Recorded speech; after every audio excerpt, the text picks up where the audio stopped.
Добро пожаловать в мой канал. Donald Trump à la Maison-Blanche mercredi.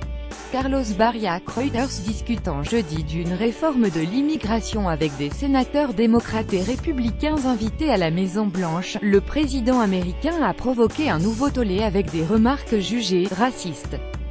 De notre correspondant à Washington, le dédain de Donald Trump pour le politiquement correct, son sens aléatoire de la diplomatie et ses positions radicales en matière d'immigration se sont combinés jeudi pour provoquer un nouveau dérapage verbal, qui a déclenché des hauts cris chez ses adversaires, sans risque de choquer pour autant ses partisans. Lire aussi Donald Trump veut durcir les règles d'immigration discutant d'une réforme de l'immigration avec des sénateurs démocrates et républicains invités à la Maison-Blanche. Le président est intervenu lorsque le républicain Lindsey Graham et le démocrate Richard Durbin ont évoqué l'accueil de ressortissants de pays africains, du Salvador ou d'Haïti. « Pourquoi fait-on venir ici tous ces gens de pays de merde ?» s'est exclamé le président. Il a déclaré que les États-Unis feraient mieux de s'ouvrir à des immigrants de pays comme la Norvège, dont la première ministre était à Washington la veille.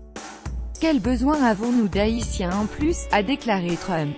Kwon Levire, la tirade a choqué plusieurs sénateurs présents, qui l'ont rapporté au Washington Post. Lire aussi les États-Unis étendent les restrictions sur l'immigration à 3 nouveaux pays. La Maison-Blanche n'a pas démenti. Certains politiciens de Washington préfèrent se battre pour des pays étrangers, mais le président se battra toujours pour les Américains, a justifié un porte-parole, Raj Shah, dans un communiqué publié jeudi soir. Comme d'autres pays ayant adopté un système d'immigration au mérite, le président Trump se bat pour une solution permanente, qui renforce notre pays en accueillant ceux qui peuvent contribuer à notre société, à la croissance de notre économie. Et assimilé à notre grande nation, remarque cruelle, clivante, élitiste. La polémique a démarré aussitôt, focalisée en partie sur les mérites d'une immigration ouverte ou sélective, mais plus encore sur le caractère raciste prêté aux propos du président.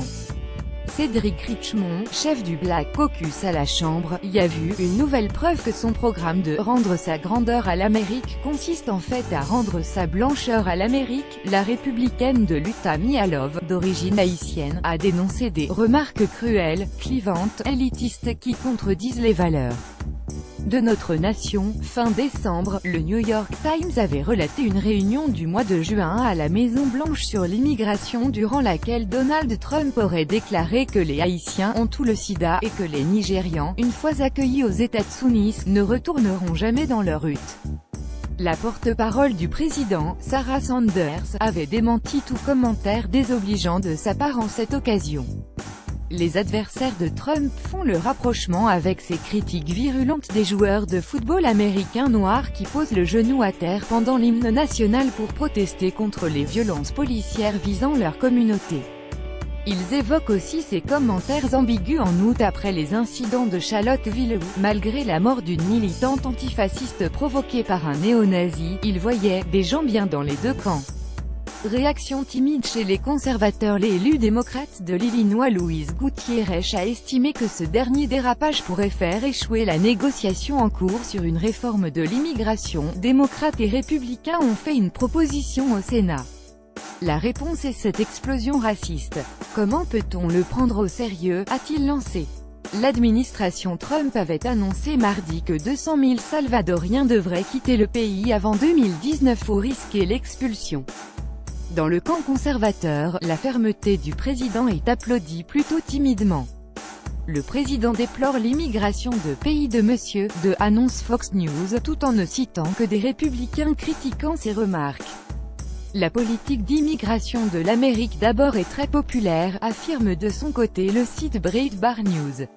La commentatrice radicale Ann Coulter, qui critiquait la veille les ouvertures du président aux démocrates sur l'immigration, a tweeté « Il essaie de me reconquérir ».